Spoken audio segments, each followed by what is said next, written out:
آپ اندازہ نہیں کر سکتے کہ مجھے امپورٹر سے کیا بھگتنا پڑا، انکلوڈنگ لائف تھریٹس، کہ جی یہ کیسے ہو سکتا ہے کہ امپورٹر کتابیں رکھے گا، کس بات کی کتابیں، بس کٹ گیا امپورٹ، اس پہ فائنل ختم. یہ جو آپ نے بیماری لوگوں کے دماغ میں ڈالی 1992 سے، اس کے ڈالنے والے کوئی افسران نہیں تھے، اس کے ڈالنے والے کوئی بزنس مین نہیں تھے، یہ ہمارے انٹلیکچوئل نے ڈالی. اور ہم ان انٹلیکچوئلس کو اکاؤنٹ فار نہیں کرتے، ہم ان سے یہ نہیں پوچھتے آپ نے یہ کیوں کیا. دونوں نے مجھے کہا، تینوں نے مجھے کہا، جب میں 2018 کی پیرا کو امینڈ کرنے گیا اس کمیٹی میں بھی تھا اور خالد انور صاحب بھی تھے. انہوں نے کہا شبر یہ ڈاکومنٹ میں نے بنایا ہے، یہ امینڈ نہیں ہوگا. میں نے کہا سر جب تک میں زندہ ہوں ضرور امینڈ ہوگا، اور ہوا امینڈ. میں نے کہا سر میں اس کو امینڈ کراؤں گا، آپ جو مرضی کر لیں، میں نے بنایا ہے امینڈ نہیں ہوگا. میں نے کہا جی اب میرا بھی ہوا ہے کہ یہ ضرور امینڈ ہوگا. تو بات یہ نہیں ہے بڑے بڑے ہم نے بت بنا کے رکھے ہوئے ہیں، ان بتوں کو آپ گرائیں.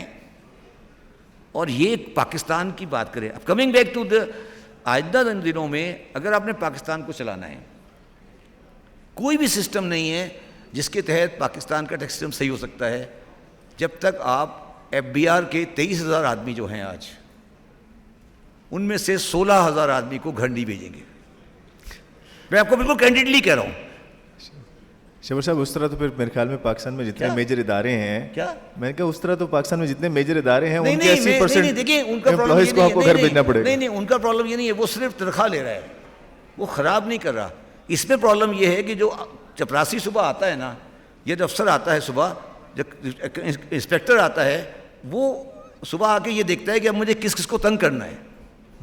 ایک سوشل ویلفیئر کا بندہ یا اسکول کا بندہ آپ کو تنگ نہیں کر رہا، ایک پاکستانی عوام کو تنگ نہیں کر رہا نا وہ، کیونکہ وہ آپ سے کنسرن نہیں ہے، وہ تنخواہ لیتا ہے، گھر جا کے بیٹھ جاتا ہے. اس کا جو ایف بی آر کا بندہ ہے، وہ جب صبح دفتر میں آتا ہے تو وہ آنے کے بعد پہلے فیصلہ کرتا ہے کہ میرے سرکل میں کون کون بندے ہیں، اور پھر جا کے ان بندوں سے پیسے مانگتا ہے، نوٹس بھجواتا ہے، پیسے مانگتا ہے. اچھا اس کی بھی میں کہانی سنا دوں آپ کو. جب میں چیئرمین ایف بی آر بنا تو میں نے 23,000 آدمی میں سے 16,000 آدمی کو یہ آرڈر اپروو کرا لیا عمران خان سے اور باجوہ صاحب سے کہ 16,000 آدمی کو ہم لیگ پہ بھیج دیں گے، اور ہم 5,000 سے کام کریں گے. جی اور ہم 5,000 نہیں، ایکچولی 5,000 بھی چل سکتا ہے ڈپارٹمنٹ. اب اتنی آٹومیشن ہو گئی ہے نا، اب آٹومیشن ہو گئی، ریٹرن فائلنگ بھی آٹومیٹڈ ہے سب. ہم نے یہ ہم نے کرا لی، ٹھیک ہے. مجھے اگلے دن بلایا کسی نے، جب میں وہاں پہنچا تو ایک بہت ہی بڑا پاکستان کا لرنڈ آدمی بیٹھا ہوا تھا. اس کو دیا گیا تھا جاب کہ پاکستان کی سول سروس کو ریفارم کیا جائے. وہ میرے سے عمر میں بہت زیادہ تھا. تو انہوں نے کہا یار یہ آپ بچے ہیں، یہ بیچارے اتنے بزرگ آدمی ہیں، آپ الگ الگ کام کر رہے ہو، ان کے ساتھ مل کے کام کرو. تو میں نے ساتھ مل کے کام کیا. 1 مہینے بعد میں نے کہا سر میں نہیں کر سکتا، میں گھر آ گیا. انہوں نے کہا جی ہم پوری سول سروس ریفارم کریں گے، کبھی 9 من تیل ہوگا، کبھی رادھا ناچے گی، کبھی پتہ نہیں وہ دن کب آئے گا، تو پھر وہ کریں گے. وہ نہ ہوا. وہ ایک رپورٹ بن گئی 5,000 صفحے کی سول سروس ریفارم کی، وہ فائل ہو گئی. پاکستان میں وہی کا وہیں رہا، پاکستان میں کچھ نہیں ہوا. تو جب تک آپ ہارڈ نہیں کریں گی. میں نے ایک اور سجیشن، ایک اور امینڈمنٹ کی. جب میں چیئرمین ایف بی آر تھا، مجھے باجوہ صاحب نے بڑا اچھا مشورہ دیا. انہوں نے کہا جو بھی بندہ کہیں پوسٹڈ ہے، ہمارے آرمی میں یہ لا ہے کہ 3 سال بعد اس کو ہم کہیں اور پوسٹ کرتے ہیں، چاہے وہ چپراسی ہو، چاہے کوئی بھی بندہ ہو، 3 سال بعد اس کو آپ کو پوسٹ کہیں اور کرنا ہوتا ہے. میں نے یہ آرڈر پاس کر دیا ایف بی آر میں کہ آپ جو بھی بندہ جہاں پوسٹڈ ہے 3 سال بعد اس کو چینج کر دیں. آپ یقین کریں کہ ایف بی آر کے 20,000 آدمی میں سے 19,000 کی آدمیوں کی اماں کو کینسر ہو گیا کہ سر میں تو شفٹ ہی نہیں ہو سکتا. تو میں نے پوچھا افسر سے یار تم یہ چپراسی ٹرانسفر کر رہا ہوں میں تو انسپیکٹر ٹرانسفر کر رہا ہوں، تم لوگ کیوں رجسٹ کر رہے ہو؟ اس نے بڑی اچھی بات کی مجھے افسر نے. اس نے کہا سر کام ہی نہیں چلے گا. نہیں اس نے کہا سر رشوت کس سے لینی ہے، کتنی لینی ہے، کہاں لینی ہے، وہ تو یہ کرتا ہے نا. تو اگر آپ نے اس کو نکال دیا تو میں کیا کروں گا؟ تو میں یہ کہہ رہا ہوں یار ہم لوگ جو فارم کی بات کرتے ہیں، وہ ایک امریکن آ جائے گا، ایک IMF والا آ جائے گا، وہ انگریزی بولے گا، 4 فائلیں بن جائیں گی، پھر 5-6 فائلیں اور بن جائیں گی، پھر ایک گورنمنٹ کو ایڈ آ جائے گی. میں آپ کو ایک بات بتا دوں، جب میں چیئرمین ایف بی آر تھا $200 ملین کا ورلڈ بینک کا لون تھا for reform of the F B R. میں نے اس کو ڈرا نہیں کیا ایک پیسہ بھی، اس لیے نہیں ڈرا کیا کہ مجھے پتا تھا وہ کاغذی کارروائی ہوگی اور میرے $200 ملین کا پاکستان کا قرضہ مزید بڑھ جائے گا. تو میں نے وہ $200 بلین وڈرا نہیں کیا. اور وہ بڑے ناراض تھے کہ سر آپ ریفارم وڈرا نہیں کرتے, آپ ریفارم نہیں کرنا چاہتے. میں نے کہا یار یہ کیا کریں گے, یہ بیچارے آ جائیں گے باہر سے, یہ بیٹھ جائیں گے آ کے, یہ کیا کریں گے, ٹائم ضائع کریں گے ہمارا بھی. تو پاکستان میں جو یہ ورڈ ہے نا ریفارم اور یہ ساری چیزیں, آپ کو اس پہ ایک گراؤنڈ ریئلٹی پہ جاننا پڑے گا. اور اب جو آج پاکستان کی پوزیشن ہے, جو آپ کے سامنے ہے, سب کے سامنے ہے, یہ تو میں نے 16 دسمبر 2021 کو ایک سیمینار میں پہلے بتایا تھا, جب آپ سارے لوگ ہنس رہے تھے کہ یہ شبر کیا کہہ رہا ہے کہ پاکستان گوئنگ کنسرن نہیں ہے. ٹھیک ہے, آج سارے لوگ پریشان ہیں. تو میں اب یہ کہہ رہا ہوں کہ یہ اب جو میری انڈرسٹینڈنگ ہے کہ جو ریئلائزیشن ہمیں چاہیے تھی وہ ہم نے اچیو کر لی ہے. رائٹ. ٹھیک ہے, اب پہلے میں نے یہ کہا تھا کہ یہ دکان نہیں چل سکتی, اب آپ کہہ رہے ہیں کہ چل نہیں, سکتی ہے. اب میں کہہ رہا ہوں کہ دکان کو ریفرنش کرو, نیا سیل مین رکھو اور نیا گارڈ رکھو. یہ نہیں ہو کہ گارڈ دکان کا سیل مین بن جائے. نہیں تو پھر اس کا مطلب ہے نہ ہی سمجھیں. نہیں آپ دیکھیں, یہ نہیں ہو کہ دکان کا جو گارڈ ہے نا وہ دکان کا سیل مین بن جاتا ہے. تو دکان کو چلانا ہے نا تو ذرا اب صحیح طرح چلائیں, چلے گی دکان. ٹھیک ہے, ایسی بات نہیں ہے. اچھا, اس کے لیے کیا چیز ضروری ہے؟ میں کیا سمجھتا ہوں, میں یہ سمجھتا ہوں کہ جو انٹرنیشنل انوائرمنٹ ہے وہ ہمارے فیور میں جاتی ہے. وہ یہ ہے کہ یہ جو سعودی عرب اور ایران کی ٹینشن ہے یہ ختم ہو جائے گی. ٹھیک ہے, اور انڈیا جو ہے یہ ایک انرجی اسٹاف کنٹری ہے, اس کے پاس سیریس پرابلم ہے انرجی کی. ٹھیک ہے, اور ہمارے جو ویسٹ سائڈ ہے اس پہ انرجی کے ریسورسز ہیں فرام رشیا, ترکمانستان, ایران, قطر, اور یہ سارے ریسورسز موجود ہیں. اس وقت ہم اس جیو اسٹریٹجک پوزیشن میں بدماش اور بتاگیر بنے ہوئے ہیں ان کو روکنے کے لیے. رائٹ. اور ہم اس بدماش بتاگیری کے پیسے پکڑتے رہے ہیں پاسٹ میں. اس جیو اسٹریٹجک بدماشی کے کی پیسے ہم نے پکڑے ہیں کہ یار ہمیں جگہ دے دو, ہم بدماش ہیں, ہمیں پیسے دو, ہم اس کو ڈیولپ نہیں ہونے دیں گے. اب جو جیو اسٹریٹجک پوزیشن آ گئی ہے اب اس کو ریورس کرنا پڑے گا. ریورس مینس اب الٹا ہو جائے گا کہ آپ جو جیو اسٹریٹجک پوزیشن ہے پاکستان کی اس کو آپ پاکستان کی اکنامک بینیفٹ کے لیے استعمال کریں گے, انیبل کریں گے. تو وہ انٹرنیشنل کمیونٹی کے لیے ایک بینیفیشل, جیسے کہتے ہیں نا, ون ون سچویشن ہوگی. اگر آپ کوئی 3 سال پہلے کا ایک آرٹیکل پڑھیں جو کہ نیشنل جغرافی میں چھپا تھا, اس میں لکھا ہوا تھا کہ جو اصولیہ فیلڈ ہے قطر میں, جو لارجسٹ گیس فیلڈ ہے, اس کا الٹیمیٹ جو آئل پائپ لائن ہے وہ چائنا جا رہی ہے. اصولیہ قطر سے ایران, ایران سے پاکستان, پاکستان سے انڈیا, انڈیا سے چائنا. یورپ میں ایسی پائپ لائنس ہیں. تو ہم نے یہ کیا بدماشی لگائی ہوئی ہے کہ جی ہم کوئی کام نہیں کرنے دیں گے, بھوکے مر جائیں گے, گھاس کھا لیں گے, یہ کھا لیں گے, وہ کھا لیں گے, اور کام نہیں کرتے ہیں کسی کو. تو یہ سب چیزیں ختم ہو گئی ہیں میرے حساب سے. اور ایک مطلب یہ چیزیں, ان چیزوں کو لوگوں کو یہ ریئلائز کرانے کے لیے جو باتیں میں آج کر رہا ہوں, یہ باتیں اگر میں 5 سال پہلے کرتا تو یہاں سے نکلتا اور گرفتار ہو جاتا. ٹھیک ہے نا, مگر اب لوگوں کو ریئلائز ہو گئی ہے کہ یار یہ تو ریئلٹی ہے, اس سے ہم بچ نہیں سکتے. تو اب یہ ہمیں ریئلائز کروانا تھا کہ یہ ریئلٹی ہے. اور بس میں سمجھتا ہوں کہ اس ریئلائزیشن کو کروانے میں میرا ذاتی بہت بڑا ہاتھ ہے, اس پاکستان میں اس چیز کو ریئلائز کرانے میں, کیونکہ میں پہلا آدمی تھا جس نے کہا تھا کہ یہ دکان چل نہیں سکتی. اب سارے کہہ رہے ہیں کہ دکان نہیں چل سکتی. تو اب دکان کو بند کرنا ہے, چلانا ہے, نئے ریک لانے ہیں, نیا گارڈ لانا ہے, سیل میں نیا لانا ہے, یہ فیصلہ کر لیں. میں ابھی بیٹھا ہوا آرٹیکل لکھ رہا تھا جو کل اخبار میں چھپے گا. ایک بہت مشہور رائٹر ہے تھامس پیکیٹی, اس نے کتاب لکھی ہے کیپٹل اینڈ آئیڈیالوجی. اس نے یہی لکھا ہے کہ یار یہ کیسے چل سکتا ہے, آئیڈیالوجی کا مطلب کیا ہے, فیصلہ کریں. پاکستان دنیا کا واحد کنٹری ہے جس کا ڈیفنس ایکسپینڈیچر 4% 75 ایئر سے ہے. نان ویریبل. دنیا کا نارمل 2.2% ہے. صرف 2 کنٹری ہم سے ایکسیڈ کرتے ہیں. کچھ مونارکیز ہیں مڈل ایسٹ میں اور اسرائیل.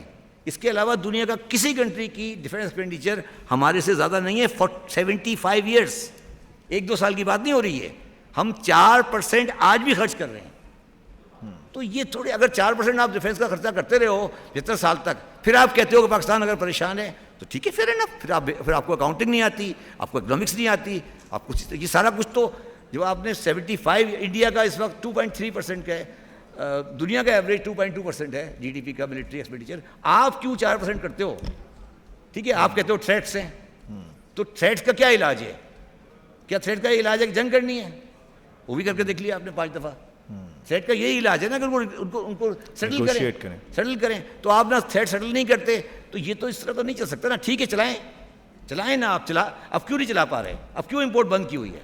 اب سمجھ آ رہی ہے, اب تھوڑے دن میں اور سمجھ آ جائے گی. تو میرا کہنے کا مقصد یہ ہے کہ کوئی تو پاکستان میں یہ بتائے کہ یہ ملک اس لیے تباہ نہیں ہوا کہ آئی ٹی او کرپٹ ہے, یہ ملک اس لیے تباہ نہیں ہوا کہ بزنس مین کرپٹ ہے, یہ ملک اس لیے تباہ نہیں ہوا کہ کوئی کسی پولیٹیکل پارٹی نے, یہ ملک اس لیے تباہ ہوا ہے کہ یہ ڈیسائیڈ ہی نہیں کر سکا کہ ہمیں کیا کرنا ہے, ٹیکس میں کیا کرنا ہے, اکاؤنٹنگ میں کیا کرنا ہے, کیسے کرنا ہے. دیکھیے یہ واحد ملک ہے جس نے 1970 میں اس کی میجورٹی نے کہا کہ ہم اپنا نام بنگلہ دیش رکھیں گے.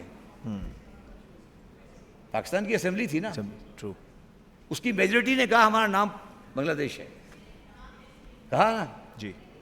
تو یہ جو پاکستان ہے یہ ہمارا برانڈ ہے, کوئی ہمارے پاس کہیں ہم نے کہیں اس کی رائلٹی دی ہوئی ہے کہیں؟ میجورٹی تو کہہ چکی ہے اس کا نام بنگلہ دیش ہے. تو یہ ہم نے کیا نوشنز لگائے ہوئے ہیں اپنے آس پاس, ان کو ختم کریں. یہ جغرافیکل اینٹیٹی جو آج ہے ہماری, یہ ایک جغرافیکل اینٹیٹی ہے, اس کا نام پاکستان ہے, یہ فیڈریشن رہے گی, یہ ایک انڈس ڈیلٹا ہے, اس کی ایک جغرافیکل اینٹیٹی ہے, اس کا ایک ریشنل ہے, یہ ہمیشہ کے لیے رہے گی, اس کو کوئی ڈینجر نہیں ہے. یہ اس کا ایک اکنامک ریشنل ہے, بٹ اس کو ایک سوشو اکنامک سوسائٹی کی طرح, کلچر سوسائٹی کی طرح چلا سکتے ہیں. یہ نہیں ہو سکتا کہ 3 بارڈر 75 سال تک. ابھی تک ہم یہی فیصلہ نہیں کر پائے کہ وزیرستان میں کیا ہوگا. میں آپ کو ایک بات بتا دوں آخری بات کرتے ہوئے, میں جو چھوڑ کے آیا ہوں جو ایف بی آر, اس میں ون آف دا ریزن یہ تھا کہ میرا سیریس ڈسپیوٹ ہو گیا تھا آن دی فاٹا ایریاز ٹیکسیشن. فاٹا والے نہ بجلی کا بل دیتے ہیں نہ سیل ٹیکس دیتے ہیں, نہ انہوں نے کبھی زندگی میں بجلی کا بل دیا, نہ انہوں نے کبھی سیل ٹیکس دیا. اب وہ کیا کرتے ہیں, جو مسئلہ پڑ گیا ہمارے ساتھ, وہ پڑ گیا اسٹیل ری رولنگ کا.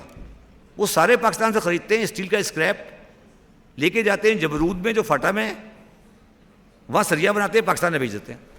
اس کا نہ سریا بنانے میں بجلی کا بل بھی نہیں دیتے اور سیل ٹیکس بھی دیتے ہیں. ان کا مارجن 35% زیادہ ہوتا ہے باقی پاکستان اسٹیل سے, اور ملیں ساری لگی ہوئی ہیں جبرود پشاور سے کوئی 4 میل دور. How can you run country like دس؟ میں نے عمران خان کو یہی بولا, میں نے کہا یہ کیا بکواس ہے, how can I run a country like this? Molty Foam, اور سارے فوم والے آزاد کشمیر میں بیٹھے ہوئے ہیں, سارے پرفیوم والے سوات میں بیٹھے ہوئے ہیں. اور آپ دیکھیں نا یہ آپ بات کر رہے ہیں پاکستان, یہ ریئلٹی ہے. ان کی یہ ڈیل کرتے ہیں کاسمیٹک میں, بتائیں گے آپ کو کہ سارے کاسمیٹک والے کہاں ہیں, سوات میں, سارے فوم والے آزاد کشمیر میں, سارے اسٹیل رولنگ والے وہاں پہ. تو اس طرح تھوڑی چلتے ہیں ملک یار. This is what I am trying to say کہ ٹیکس ریفارم کی اب جب بات کرتے ہیں, ٹیکس ریفارم ان آئسولیشن کوئی چیز نہیں ہے. جب تک آپ پاکستان کا پورا اکنامک اسٹرکچر کو بیلنس نہیں کریں گے, ٹیکس ریفارم آ گئی, یہ آ گیا, وہ آ گیا. اور جو اس وقت آپ کر رہے ہیں پاکستان کے ساتھ کہ آپ نے سیل ٹیکس کا ریٹ اٹھا کے 18 کر دیا ہے, تو یہ تو کرمنل ہے, کرمنل. یہ تو آپ پاکستان کو تباہ کر دیں گے اس طرح سے. تو 18% از اے ویری ہائی ریٹ, اور آپ جو نہیں سیل ٹیکس دے رہا اس کی عیشی لگی ہے. آج جب میں آیا تھا, میں ٹریک اینڈ ٹریس لگا کر آیا تھا 7 انڈسٹریز میں. میری information, I think it may be wrong, میری انفارمیشن یہ ہے کہ آج ان 7 انڈسٹری میں سے 5 انڈسٹری میں ٹریک اینڈ ٹریس نہیں چل رہا ہے, ٹریک اینڈ ٹریس نہیں چل رہا ہے. دس از دا پوزیشن. باقی آپ کی مرضی ہے جو آپ کہنا. سر اس پہ آپ کا ایف ٹی آر پہ کیا ویو ہے؟ What is your opinion on F T R? For example globally what happens is ہم نے 3 طرح کے ٹیکسز رکھے ہوئے ہیں, ہم اس کو کنسالیڈیٹ کر کے بزنس مین کے لیے ایک سنگولر ٹیکس کی طرف کیوں نہیں جاتے؟ That is one question. The other question I would like to ask is, what is your opinion on what is happening on IMF deal? Because اس پہ آپ کا ایک ایکسپرٹ اوپینین چاہیے ہوگا کہ everybody is confused, all the terms are apparently fulfilled, but still it is not going through. What are the, I mean, please answer these 2 questions. میں دیکھیے جو پاکستان کا ٹیکسیشن سسٹم ہے, جس میں ہم نے پروونسز میں دیا ہوا ہے ٹیکس آن سروسز, جی, تو یہ پاکستان میں جو ٹیکسیشن کا نظام کا بیس ہے نا, وہ 1935 کا گورنمنٹ آف انڈیا ایکٹ ہے. جی آئی نو. انڈیا میں بھی یہ ایسا ہی تھا. جی. تو انہوں نے ابھی انڈیا میں 2018 میں اس کو کنسولیڈیٹ کر دیا ہے. تو پاکستان میں بھی یہ جو ملٹیپل اسٹیج کا ہے یہ چل نہیں سکتا, اس کو آپ کنسولیڈیٹ کرنا پڑے گا. آپ ٹیکس ایک جگہ لے لیں, ڈسٹریبیوشن آپ آگے کر لیں, یہ نہیں ہو سکتا. یہ جو آج ہو رہا ہے یہ نہیں ہو سکتا. اچھا, جہاں تک سوال ہے آئی ایم ایف کی ڈیل کا, اس میں صرف یہ کہہ سکتا ہوں کہ جتنا ویٹ آئی ایم ایف کی ڈیل کے ہونے میں ڈاٹ صاحب کے ہاں کرنے کا ہے, اتنا ویٹ میرے بھی ہاں کرنے کا ہے, کیونکہ وہ ہر ٹیکس کا سوال مجھ سے ری چیک کرتے ہیں. اچھا, تو سر آپ کب ہاں کر رہے ہیں؟ میں اس لیے کہہ رہا ہوں کہ اگر آئی ایم ایف کی ڈیل اس وقت ہوگی جب میں ہاں کروں گا. اور ویری فرینکلی ابھی کچھ چیزیں ہیں جو بالکل انسیٹلڈ ہیں, اور میں نے آپ کو اگر آپ کو یاد ہو تو میں نے تقریباً 1 مہینے پہلے ایک ٹی وی پروگرام پہ کہا تھا کہ یار سامنے سے ہٹ جا پلیز. میں نے ایک ٹی وی پروگرام پہ بات کہی تھی کہ سر آپ کا ڈیڈ لاک ہو گیا ہے, اور جو آپ کے بڑے بھائی ہیں ان کے پاس جائیں, وہ آپ کا ڈیڈ لاک ختم کرائیں گے. آپ کو سمجھ نہیں آئی تھی بات. پھر میں نے ایک دفعہ کہا کہ آپ کے بڑے بھائی کے پاس جائیں, وہ آپ کا ڈیڈ لاک ختم کرائیں گے. پھر ان کو سمجھ نہیں آئی. اب تھوڑی سمجھ آئی. انہوں نے امریکن ایمبیسڈر سے کہا ہے کہ آپ ذرا سفارش کریں کہ ہمارا ڈیڈ لاک ختم کرائیں. پڑھ لیا ہوگا آپ جی. تو ان کے پاس کیوں گئے, یہ کیوں گئے ان کے پاس؟ دیکھیں اس کے اوپر نا ایک بڑی سمپل سی میری تھیوری ہے, جو اس پہ میں نے آرٹیکل لکھا ہے. میں ختم کر رہا ہوں. میں نے ایک آرٹیکل لکھا ہے وٹنس ریکارڈر میں. میں ختم کر رہا ہوں. میں نے ایک آرٹیکل لکھا ہے وٹنس ریکارڈر میں. ایک انڈین رائٹر ہے مہر شرما, اس نے بلوم برگ پہ ایک آرٹیکل ریلیز کیا ہے. اس نے بہت اچھی بات لکھی ہے کہ you can not borrow from Chinese to Americans to pay Chinese. ٹھیک ہے. اور اس نے جو 24 اور 25 تاریخ کو بنگلور میں جو G20 کی جو میٹنگ ہوئی ہے, اس کا پیراگراف نمبر 9 اگر آپ لوگ پڑھ لیں, پاکستانیوں کو پڑھنے کا شوق نہیں ہے, اس میں لکھا ہوا ہے کہ اب جو جتنی بھی ریسٹرکچرنگ ڈیٹس کی ہوگی وہ اس وقت ہوگی جب پوری international community as a one unit operate کرے گی. اور جو آخری بات مہر شرما نے لکھی جو ہمیں سمجھ نہیں آ رہی, وہ یہ کہہ رہا ہے کہ چائنیز کا جو ڈیٹ ہے ہمارے پاس, وہ ڈیٹ امریکن ڈیٹ کی طرح نہیں ہے, اور چائنیز کے پاس ڈیٹ ریسٹرکچرنگ کی وہ سسٹم نہیں ہے جو امریکنس یا ویسٹ کے پاس ہے. ان کے ہاں وہ چلتے ہیں سنگل انٹری پر, اور ان کی جو ڈیٹ ہے ہماری بہت ساری ڈیٹ جو ہے وہ ان کی کارپوریشنس کی ڈیٹس ہے, مطلب وہ ڈیٹ ان کی اسٹیٹ کی ڈیٹ نہیں ہے. تو میرا کہنے کا مقصد یہ ہے کہ آپ کو چائنیز کو جا کے یہ سکھانا ہے سر کہ آپ نے انٹری کیا ڈالنی ہے. ان سے انٹری نہیں ڈل رہی. ایکچولی میں بتا رہا ہوں آپ کو, ان سے انٹری نہیں ڈل رہی کہ بھائی ہمیں آپ کو ریسٹرکچرنگ کرنے ہیں. ان کی کتابیں سنگل انٹری ہیں. وہ کمیونسٹ کنٹری ہے, وہ امریکہ نہیں ہے, وہ کمیونسٹ کنٹری ہے. ان کے پاس اس کی انٹری ہوتی نہیں ہے. وہ کہتے ہیں یار یہ نئی انٹری ہم کہاں سے ڈالیں گے, کیونکہ ان کی بکس میں انٹری کا انٹری نہیں ہے. تو یہ جو نلائق یہ جو بیٹھے ہوئے ٹائم ضائع کر رہے ہیں, کسی پڑھے لکھے اکاؤنٹنٹ کو بھیجے چائنا, اس کو سمجھائیں کہ سر یہ انٹری ڈلے گی تو آپ کا ڈیٹ آگے ڈیفر ہو جائے گا. شہباز صاحب, thank you so much. It was very insight